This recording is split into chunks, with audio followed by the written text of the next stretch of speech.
Akwai wata yarinya wadda wannan saurayi yake matsanancin son ta. Ba shi da aiki sai dai ya zauna ya ta nazarin ta ina zai tunkare ta ya gaya mata. Domin ya gaji da yawan yin tunaninta, kuma gashi tunanin bai zame masa mafita ba. Sai dai amma ya gaza furta mata. Kwatsam wata rana ya yanke shawarar ya tura mata saƙo ta wayarsa. Salam, da fatan kina lafiya kamar yadda nake lafiya. Ni ne Usman, classmate ɗinki. Haƙiƙa na kamu da soyayya tsawon lokaci, amma saboda kwarjinin da kike yi min na gaza sanar da ke.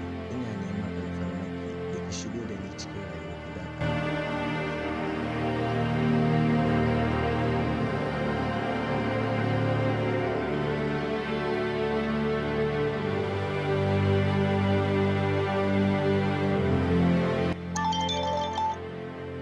Alhamdulillah, ta yi min reply. To amma ba zan duba ba sai na yi wanka, na yi sallah, na yi addu'o'i sannan zan karanta.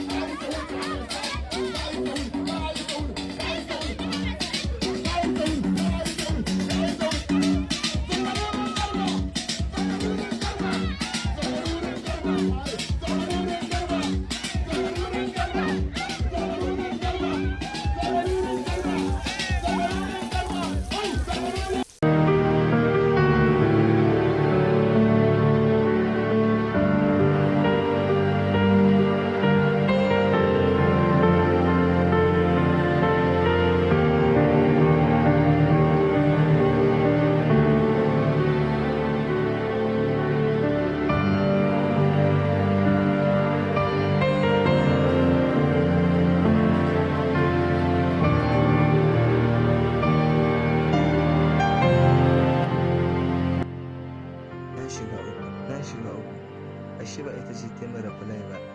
This ɗin kamfani ne.